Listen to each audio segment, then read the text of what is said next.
Welcome back to Reimagine 2021. I'm Yonah Hochhauser, and today I'm glad to be joined by Youssef, CEO of Paxful. Ray, thanks so much for joining us. Thank you for having me, guys. All right, now, Ray, for those who might not know who you are, besides a very happy, smiley guy, you want to give a little background, kind of who you are and how you got into blockchain? Sure. My name is Ray. I'm a first-generation immigrant to the United States. My parents came over from Egypt, for the promise of a better life. They were just school teachers, and we started working. My parents used them, went to City College, went to Bernard Baruch College in New York City. Got my degree in history there in business school, so I was always the odd man out. Got my first computer when I was 19 years old. Super late, right? But I taught myself how to code, started building websites. I built a Napster of ringtones. That was my first startup. It was actually a pivot. The first one was the Groupon using SMS in 1999. Didn't quite work out. Pivoted to ringtones. Did very well there. Actually had a successful social media startup as well during the Friendster days. And then I left the whole scene for a while, about 4 years, travel the world, do MMA. And then I came back with my mother, the house that I bought her with all the proceeds of my first startups. She lost it, but she got divorced. So I came back. I thought I was going to have the Midas touch and get her a new house. And instead I had 11 failures in a row. Real rough, man, real humbling. Sometimes God has a way of breaking us down before he builds us back up and prepares us, right? Mm-hmm. Think of, the hero's journey, Moses going through his journey, Joseph Campbell, all that stuff, right? So here I am. I was homeless in New York about six and a half years ago, almost, 6.5, 7 years ago. I was homeless in New York. I met my co-founder before that at our very first Bitcoin meetup.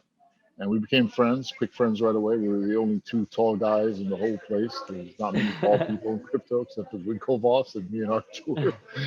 And we decided to start working together and try some cool stuff. First startup we had didn't work. And we ended up homeless, surfing couches, had to choose between a server and a place. And we chose the server. And really, we got lucky in a lot of ways, but, we paid our dues. In fact, when I say lucky, I mean we were blessed. By God to get us here. Paxful is 400 people, and it's completely bootstrapped. We didn't take a dime from anyone. The company's 5 years old. So that's something that just doesn't happen. And it's not because me and my co-founder are so smart. It's because we're blessed, literally. So that's the kind of luck that we've had. When I say luck, that's what I mean. So the reason my co-founder and I got together and started to do this, and the reason we have such a close bond together, we're like a married couple, it's because we believe in the mission, the original mission. We believe that this thing, this peer-to-peer electronic cash, is not just another asset class for rich kids to play with. We believe it was actually a tool to help the little guy, finally. We didn't know exactly how. At the time, we all thought it was going to be cheaper remittance and all the buzzwords people were throwing around, and you can buy coffee with it. And now that we see it's not those things at all. It's something very different. And we learned that by watching our users and listening to them. We have 3 values at Paxful, just 3, not 11, 12, 20 like some people have. And the first is the most important one. And every entrepreneur should know this one by heart. It's to stay connected to the streets. We use the word streets, not user, because it's a raw thing, right? You have to actually get down on your knees, listen to real people, no matter how rough it is. Paxful's biggest markets are in Africa and the emerging world, like Nigeria, India, China. These are places that, nice boys in Silicon Valley don't want to go to, right? But not us, man. We said, hey, that's where people have problems with money.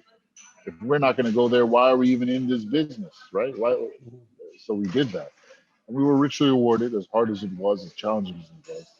We learned so much from our customers, especially the African customers, especially the West African customers. I have to give a constant shout out to Nigeria. They taught us a lot. There's so many problems there with money. It's like a prison for money in those countries. And I call it financial apartheid. Our PR doesn't like me using that term, so let's just say we're giving people financial freedom. But the truth is that us in the West, I'm from New York, you're from Tel Aviv. It's still the West, right? We can't imagine the problems that people have with money in places like Africa, right? Like literally in Nigeria, if you get a bank card, they limit you to $100 a month you Wow. can spend online with it. You're not buying an Xbox. You're lucky to buy a game or two, right? Yeah. And that's it, right? And there's so many other examples of that. If you're a merchant in Africa and you want to buy some video games from Alibaba or AliExpress to sell in Africa and make your living, okay, great. But how do you pay the bill? How do you send a bank transfer to a guy in Shenzhen, in China? If you do that in Africa, it's a nightmare. It's a nightmare to even send money across to the country next door using their banking system, let alone sending the money to a place like Hong Kong or China. Right? They usually have to buy USD on the black market, lose quite a portion of the money, then find a way to get that USD into a bank account that can make it to China or Hong Kong, either through peers or friends, and they lose anywhere from 10 to 40%, and it takes a week or two. That's if they can do it at all. Or they can go on to Paxful, sell some Bitcoin to a guy in China, and he'll pay the bill for them with his Alipay account or his WeChat Pay account or his bank account in China. Domestic transfers across any payment method. So basically what Paxful really is it turns Bitcoin into a universal translator for money. We give everyone in the world access to every financial network on the world through this magical peer-to-peer network of magical money friends around the world. That's essentially it. Uh-huh. Well, I mean, I like that. I speak to a lot of projects in this space, and I guess a lot of people are always saying, they're talking about this ideal of banking the unbanked, of helping the underprivileged, and I think that a lot of these people, like you mentioned, these Silicon Valley boys, they've never really faced that struggle. They never really had to deal with money restrictions, capital restrictions, a lack of financial infrastructure. But like you said, you're a first generation immigrant from Egypt. You come from the continent of Africa and raised in the heart of New York. I mean, this is the financial system of the heart of the world. So you must have this very unique perspective kind of on this thing of having seen both sides, both seeing the underprivileged and the privileged. And when you mention this, that people don't realize the struggle is in places like Nigeria. Are these limits put upon by the governments of these capital controls because they don't want capital leaving the country, or is this a lack of infrastructure that it's not even a problem of the government not allowing them? People can't even if they wanted to. Okay, brilliant. So there's three major layers of these obstacles. You mentioned two of them, right? The first is the broken local infrastructure, right? Like there's 2,000 payment networks in Africa. Everything from banks to online wallets. Only 2% of them talk to each other. Wow. Wow. So how like if you're going to send money from Malawi to South Africa, it's a nightmare. Like just trying to get money to the country next door, you're better off getting on a plane with a suitcase full of cash. So yes, their internal structures are broken quite a bit. In fact, like it's not even just the banks, even the online wallets like M-Pesa, which is a hugely advanced online wallet in Kenya, very successful. Every Kenyan has an M-Pesa account. Like maybe 2% of them have bank accounts, but like literally almost all of them have an M-Pesa account. M-Pesa is resident in 7 countries in Africa. You cannot send money from an M-Pesa wallet in Kenya to an M-Pesa wallet in Ghana. Why? I don't know. Regulations, whatever it might be, but look at that. I mean, even in the same network, you can't send the money there. So yes, the domestic restrictions are huge, and you mentioned a very solid example. A lot of these African economies, they don't want you to send money out of the country. They want to keep the USD and euros for themselves to buy medical supplies, weapons, whatever it might be. A great example of that was in Nigeria as well. The Nigerians have a really cool business over there where they buy cars from America or Europe, used cars like a Range Rover for like $5,000, send it over to Lagos in Africa and sell it for 400% profit. Wow. And in 2016, like Nigerian central bank stopped allowing these small entrepreneurs and business people to send money out because they wanted to hold on to euros and USD for themselves. What were these guys to do? They were scrambling. Like their business was just gone overnight. And they started looking at Bitcoin. Oh, maybe this Bitcoin thing can help me. And they would come to Paxful, and I would literally talk to these guys, like one-on-one, CEO. I still do customer support every single day. I told them, hey, bro, you're supposed to buy this. Thank you. You're supposed to buy this car. Okay, no problem. Here, just go into Paxful. There's an American guy here who will buy your Bitcoins from you, and he'll send a bank transfer to pay you. And the guy's like, but I don't have a bank account in the United States. That's no problem. Give this guy the invoice from the auction company in Detroit, and he'll pay the bill for you. And that's exactly what happened. The business was restored. Bitcoin didn't function as the currency there. It functioned as the clearing layer, basically an invoice payment system, right? It became the clearing layer. And once they saw that, they're like, wow, I can actually access this network again. It can't be stopped. So those are the two layers that we talked about, but there's a third layer, and that's also a big one, and that's what I call like financial apartheid. You're basically, the golden circle of Western finance. They have deemed that the money of peoples in the global south, or whatever you might call it, like Africa, the emerging world, is not as good as our money over here, right? So they put all these restrictions and obstacles on like how much money of this country they'll accept into their system for their money.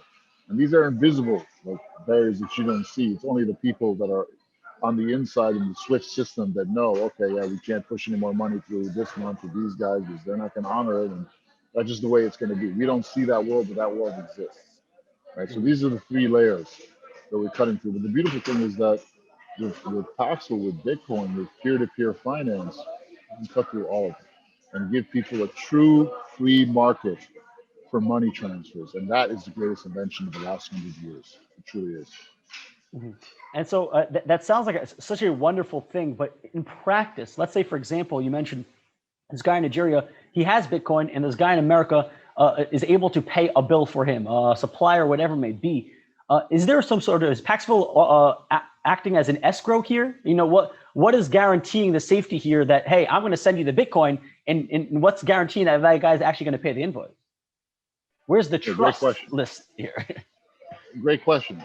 You nailed it, right? There is an escrow there. So Paxful is basically three components, right? It's a listing service. Like you can put up your ad there and you can say, hey, I'll buy your Bitcoin I'll buy anywhere from 1,000 to 10,000 bucks worth of Bitcoin. I'll pay you with a bank transfer, with Israeli shekels or whatever it might be, right? Or hey, I'll sell you some Bitcoin and I'll take an Amazon gift card for 50% off, right? So it's a wallet, and then it's an escrow service. So when I start a trade with you, I say, hey, bro, I want you to pay this invoice for me in Haifa, right, or Tel Aviv or wherever.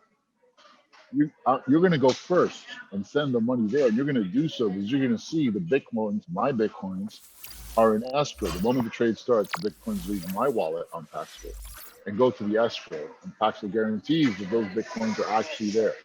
So you can go first, right? The fiat side goes first.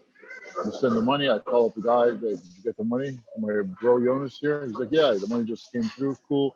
I click release Bitcoins from escrow. Goes straight to your Paxful wallet. The deal is done. And that's the beautiful thing about escrow. It solves the problem of who goes first. And you can use it for almost any type of transaction. You can use it to buy a house or a car.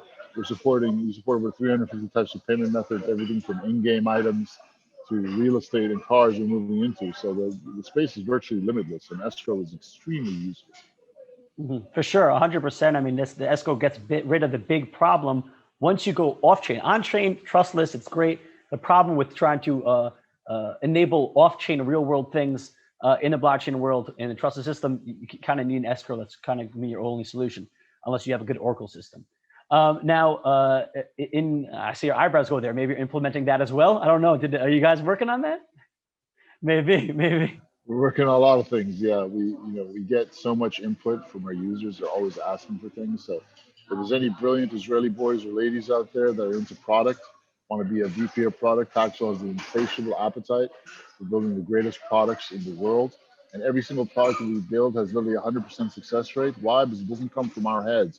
It comes, again, because we're connected to the streets and we're listening to our users. And they're telling us exactly what we want. All we need is the talent to build it. So join us. All right. Well, that's a good pitch. At the plug there. No, we'll have plenty of time to plug throughout. Now, one of the frictions, one of the biggest points of friction in the crypto world is the on-ramp, off-ramp. And you did mention there's a big issue that these people are unbanked. They don't have the access to the same financial pipelines that we have. How are you able to actually buy the Bitcoin? How are they actually able to obtain the Bitcoin, put in on-ramp or off-ramp, in these areas that need these services? Great question. You're asking really dynamite questions. So Paxful was the biggest exchange / marketplace in Africa.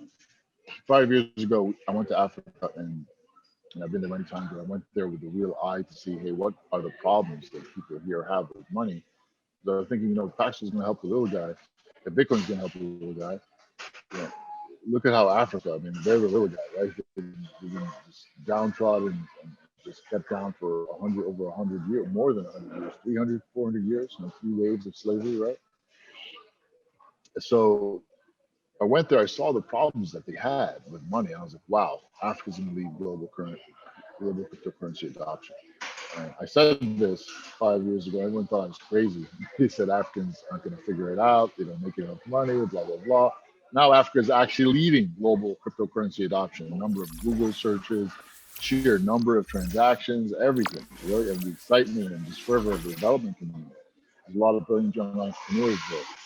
So it was the problems that they had with money coupled with the natural resources. And by natural resources, I mean the natural resources in the heads of the young people, right? Africa is really full of brilliant, highly motivated, well-educated young people that are just looking for a path, right? So we needed a path. So when we got to Africa, especially Nigeria, the price of Bitcoin was 40 to 50% above market over there. Wow. Right? Why there wasn't any Bitcoin in Africa? Right. So for us to make our dream happen here of building this vibrant economy in Africa with cryptocurrency, we have to actually get cryptocurrency into the country, which means we have to get money out of the country. If you know anything about Nigeria, there's whole corporations that are set up just to solve the problem of getting money out of the country.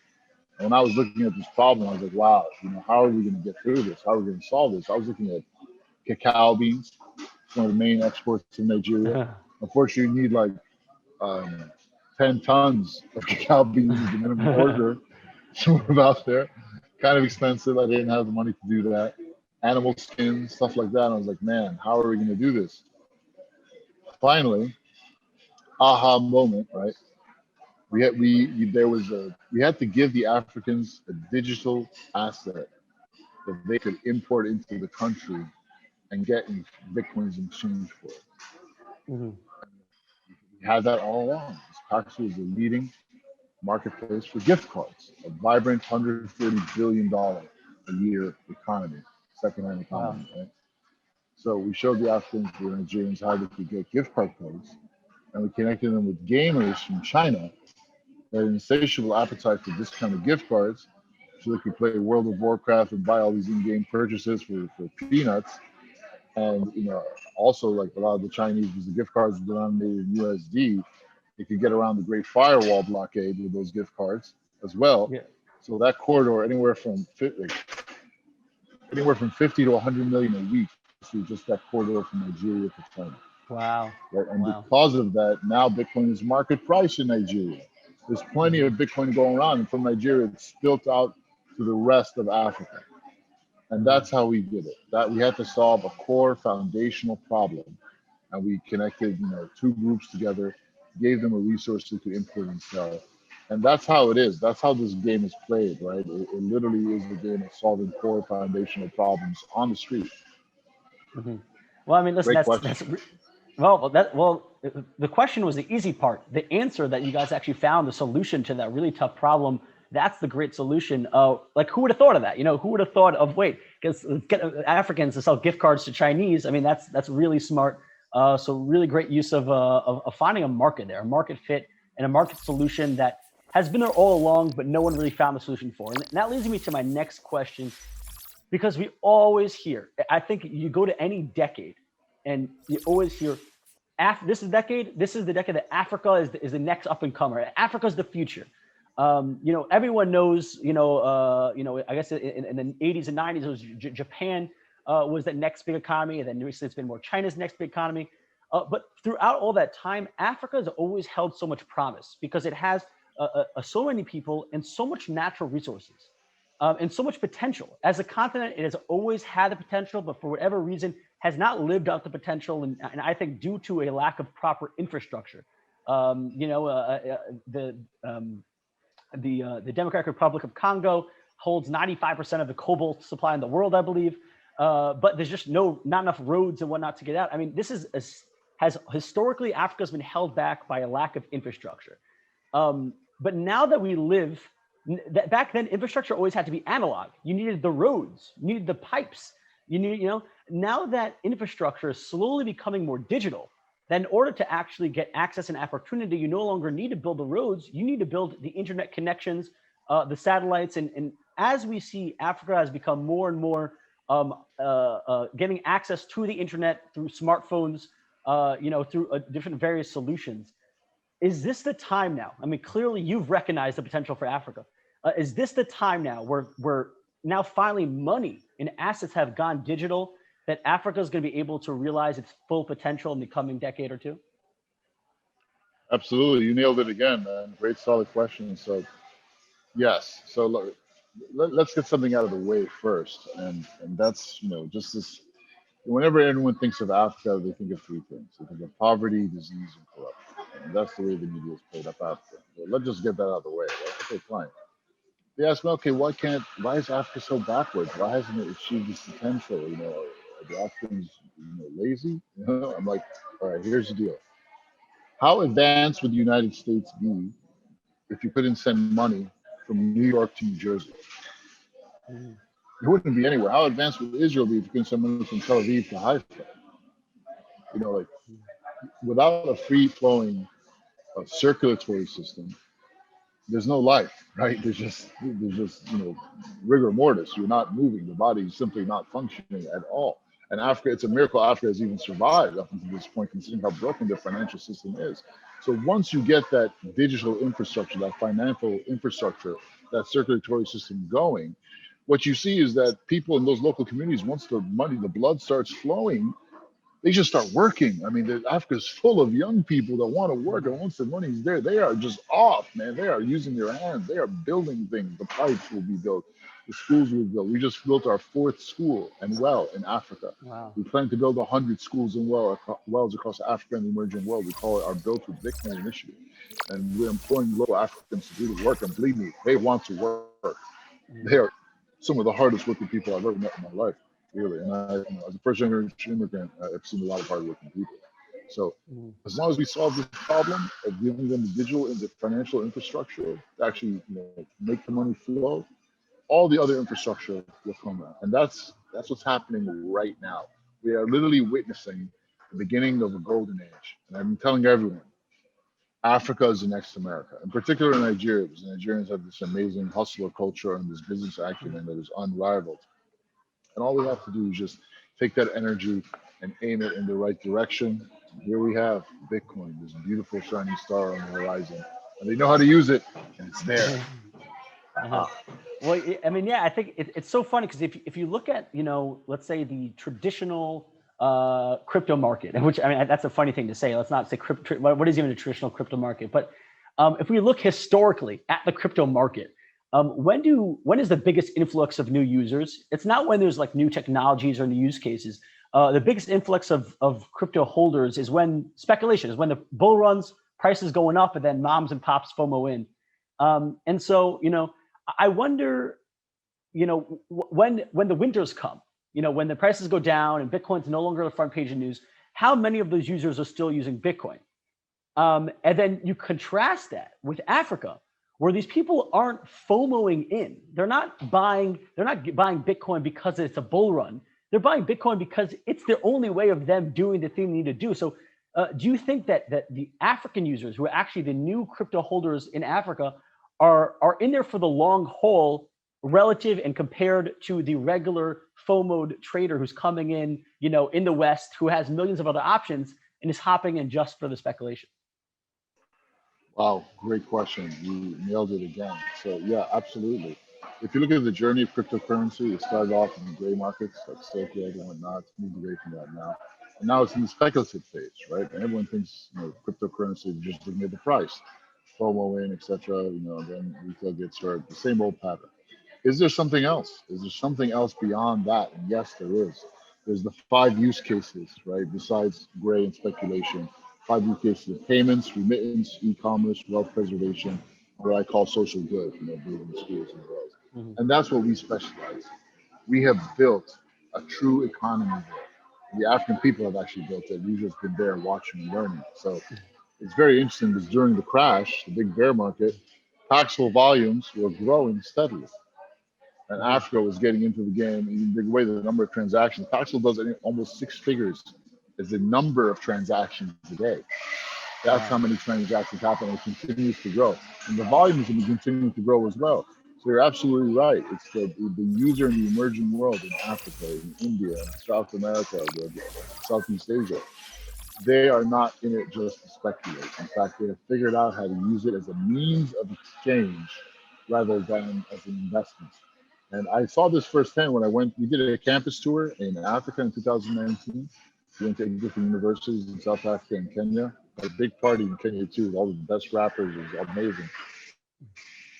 And whenever I mentioned Bitcoin over there, I swear to you, everyone was like, and I was like, why is everyone looking at me like that? It's because whenever you mention Bitcoin in Africa, everyone thinks scam. Because the Africans are not scammers. They're the ones that get scammed. A multi-level marketing scam by like OneCoin. You know how many Africans lost so much money off OneCoin? All these crypto mining scams, all the whole ICO thing. Everyone lost so much money. And that's when you say crypto, Bitcoin's been scammed. But when you tell them, hey, you can use it instead of as an investment, as a means of exchange, and you hardly need any money at all to start, you can begin basically running your own money services business on top of this platform. Your eyes light up and you're like, wow, really? How can I do that? Give me an example. And there's people on Paxful that have built their own little versions of Western Union on top of Paxful, focusing on, like for example, Nigerian workers in South Africa. They need to send money back home to mama in Nigeria, right? The guy in Paxful built his own little version of Western Union that's instant and undercuts Western Union by half. The Nigerians in South Africa are all coming to him right now. It's beautiful, right? So you just nailed it right there, man. It's all about real use cases now. Speculation, it's still there, but that's not what's fueling African growth. And for sure, if we're speaking about using Bitcoin as a means of transaction, it has many great qualities. It's very secure. It doesn't care what country you're from, what color you are. But one thing that has, let's say, Bitcoin isn't necessarily the greatest at is speed. If you want to actually go and send it right now, it does take some time due to security, due to its consensus model. But there are solutions like the Lightning Network. Lightning Network is one example of a layer 2 built on to the Bitcoin network that does allow for a little more speedier and frictionless sending. Do you guys integrate the Lightning Network at all into your platform, or do you see on the ground in Africa, people, do they know what the Lightning Network is? Are they utilizing it at all? No, they don't know what it is. Well, some do, but it's a very geeky thing, right? Like most people don't know. They don't care. They just don't want to be paying $20 to send Bitcoin, right? That's the main thing. So it's up to us to find a use for it. This is technology. So, I'm a tech guy, but I'm not a technocrat. I'm not a cryptocrat either. I'm about helping people, right? So Lightning has potential. We've been talking with Jack Mullers and a few other people, and our mission is to build a kind of platform for it where all these African wallets can plug into it. And we can have a seamless system where all the African payment networks that transact with cryptocurrency with Bitcoin can do so almost for free. We want the Paxful wallet to be a completely free wallet. It should be no transaction fees whatsoever. It should be fast. It should be instant. Africa deserves that, and it's possible. So we've already started that journey. Hope to have good news for you in a few months. Well, I mean, listen, you seem like a really sweet guy. You constantly, saying that your motivation is kind of to help people. You always have a smile on your face in every answer that you give.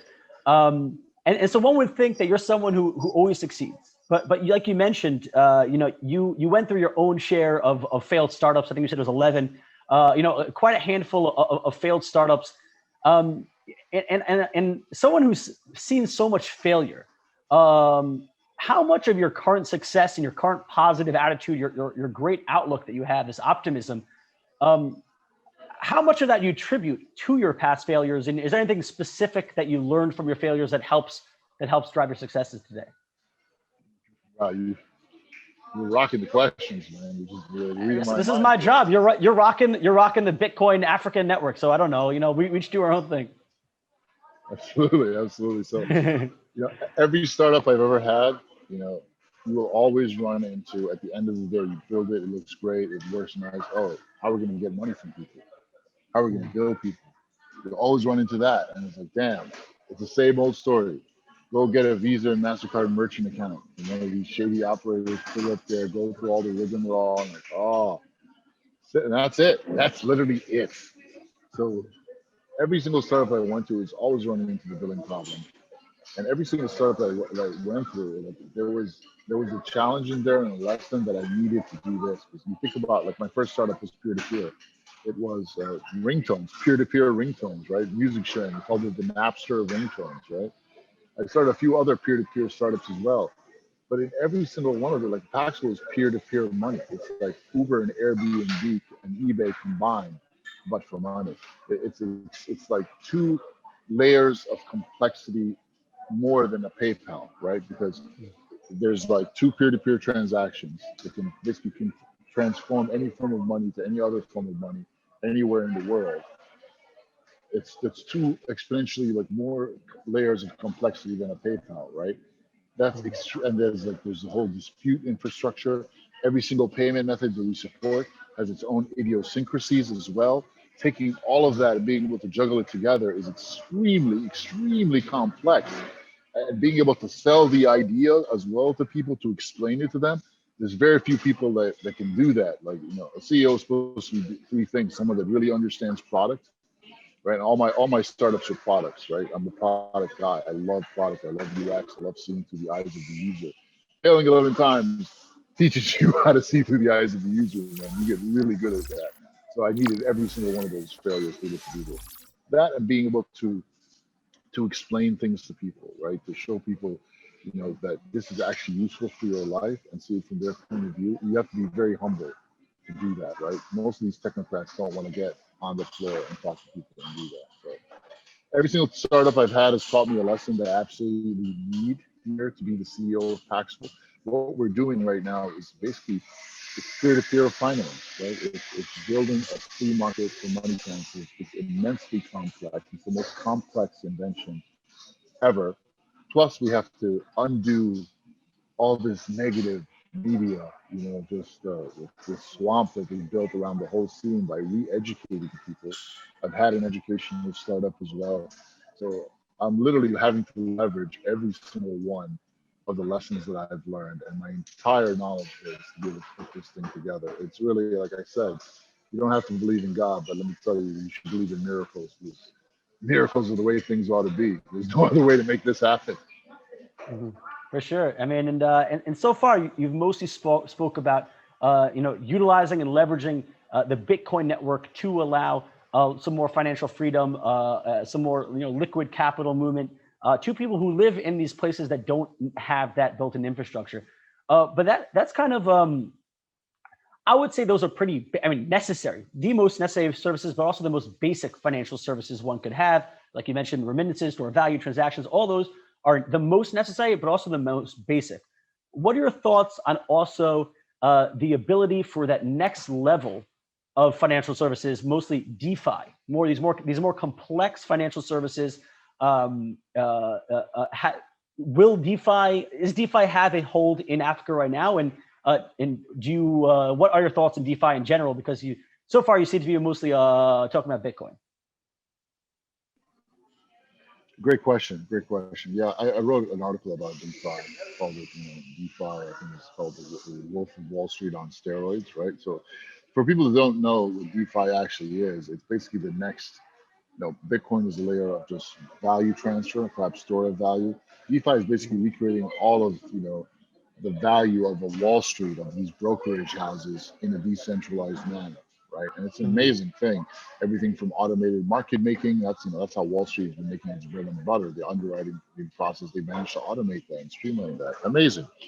The question is, most of this is just technical stuff that is decentralizing things. The Africans don't really care about being anonymous or being decentralized. They just want access to basic services, right?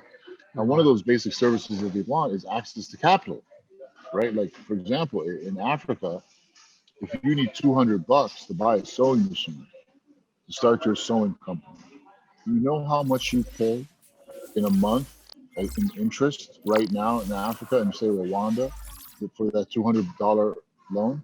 Can you guess? Guess how much they pay? 35%. Yeah, 30%. They pay $60 to access Wow. that $200. That's the going rate. Anywhere from 30 to more, actually, you're right. And they're happy to pay it.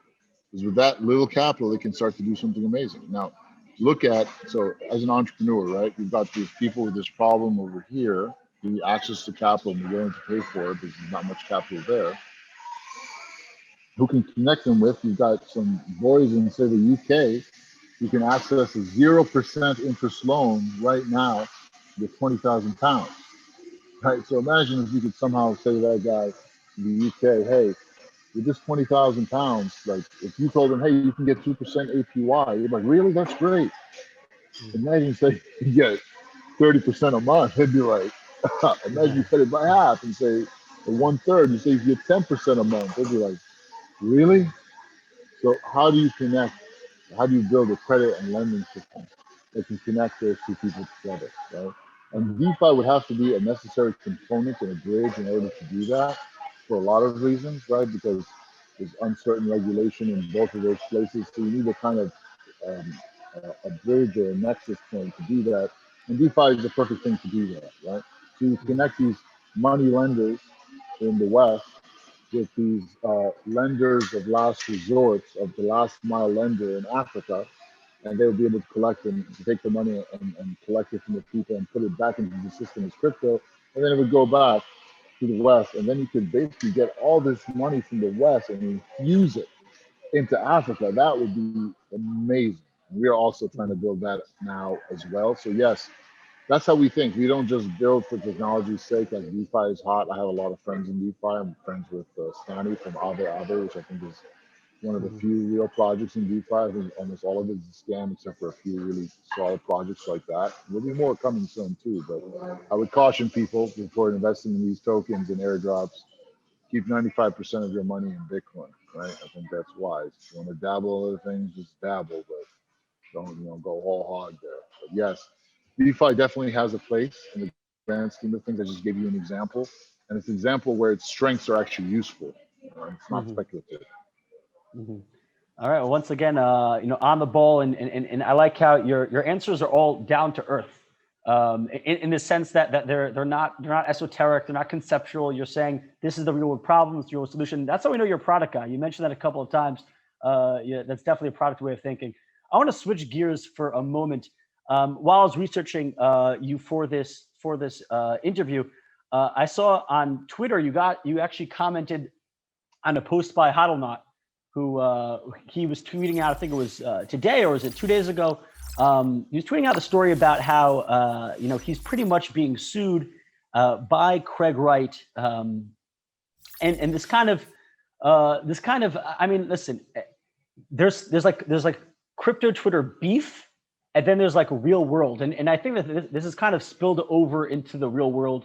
So I wanted to hear your thoughts on this.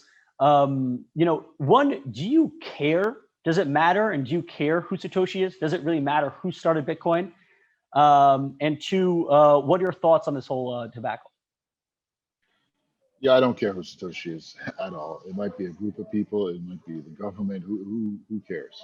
Bitcoin is here, and it's a bright, shining light on the horizon. There's all these conspiracy theories out there that aliens did it, bankers did it, whatever. Let's use it right now because it can actually help humans. Period. Point blank. That's it. The rest is meaningless. As far as what's happening with Craig Wright and him making a sacrificial lamb out of Hodlnaut, that's not right. Any ethical person will tell you that's wrong. He's abusing his power. I've never met Craig Wright. I've spoken to him a few times over Twitter. He's an intelligent man, but these tactics, they're disgusting. Like, why would you target someone with legal action like that? You're just trying to make an example out of it. I don't know Hodlnaut either, but these things are not right. I mean, someone targets a member of our community in this way, it's up to us to come to their defense and stand up for them. And that's what's going to exemplify us as a community in the world. Because Bitcoin is a lot more than just a technology. It's now become a social movement and a religion in a lot of ways. Now people who judge us by our just our morality. Like at the end of the day, To me, this whole struggle is not about code and numbers. It's a spiritual struggle. It all comes down to that. Like, where are our spirits? Are our spirits strong? Are we with our creator? Are we with the natural order of things? And if we're not, it doesn't matter how brilliant our code is or how smart we are on the business side, it's all going to fall apart anyway, because at the end of the day, it comes down to humans. The code can only give you so much protection, right? It's just a tool. So let's be good humans and let's come to the aid of those that are under attack. It's the right thing to do. You should always put that first. It's about the people. That's a really wonderful sentiment. Ray, that's all the questions I have for you. This is your time now to plug away, plug your project, plug your favorite song, plug whatever you want. Well, I just want to give thanks to all the people that have gotten us here, especially our customers, especially our African customers. You know, it's been really hard going, huge challenges from all sides, you know, trying to show the regulators in the United States that yes, this whole crypto thing is not terrorism and money laundering. It's something good that can help the people, showing the African people, hey, it's not a scam like everyone's telling you. I know your mother lost an entire farm to this one coin thing, but this is different. So, and it's tremendous challenges on all sides, right? A lot of competition coming into peer and peer as well, and you know, it's good that there's more options and choices for everyone. But you know, for us right now, the mission is to grow in a way that is responsible. Like, we're building these schools. Like, I had a dream to build 100 schools in my life. I got this crazy idea after rebuilding our first school in New Orleans. I went down to New Orleans after Hurricane Katrina, and it's funny. I nearly got arrested by the DEA. They thought I was a looter.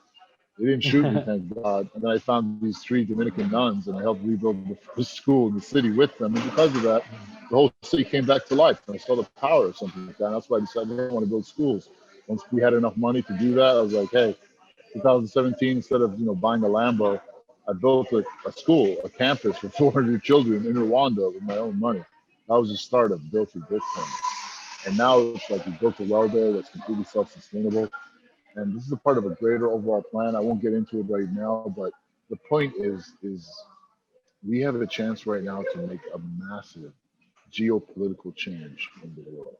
Take an entire continent that's been on the slopes for over 300 years and lift them up into a superpower, and it can make riches for the entire world. Imagine the amount of work that 1 billion people can do. Imagine how much amazing just prosperity and wealth can be created. And ultimately, the best thing that Bitcoin taught me is, what is money? Where does it actually come from? What is the natural state of humanity? Is it poverty? No, the natural state of money is abundance and wealth. And if you just have an honest system of money, that's what's going to happen. So these are hard times that we're in right now, but I am very optimistic about the future. I see a very, very bright future for humanity, because we literally, the first time in human history, we have all the tools at our disposal. We have this peer-to-peer electronic cash. We have this amazing social movement that's grown up around them. We have this entire continent of motivated young people that are raring to go. And we have mobile phones that understand banking. Everything is there for us to create a golden age. So let's just go out and do it.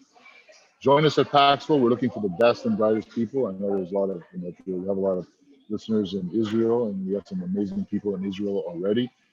If you're motivated to change the world, come to us in Paxful. We need you. And believe me, everything that you do will get used immediately by real people. It will make a difference in the world immediately. You'll be able to see it in real time. And to me, as an entrepreneur, that's the most exciting thing there is, man, that I can actually build stuff that's going to get used right away. I'm going to see it make a difference in the world in real time. Nothing excites me more than that. Come to Paxful. It's a bunch of entrepreneurs that are looking to change the world, and we've already started, and we're just getting started. I ain't seen nothing yet. Yeah, well, Ray, that's awesome. I wish that I had a cheerleader and motivator like you for everything I try to do in life. You really are quite optimistic, quite inspirational. So it really was wonderful speaking to you. I know our audience, I'm sure they enjoyed getting a little insight into your thoughts on cryptocurrencies, blockchain, Africa, and all that good stuff. So, Ray, once again, thank you for taking the time. And for all our viewers here at Reimagine 2021, I'm Yonah Hochhauser. Thanks for watching.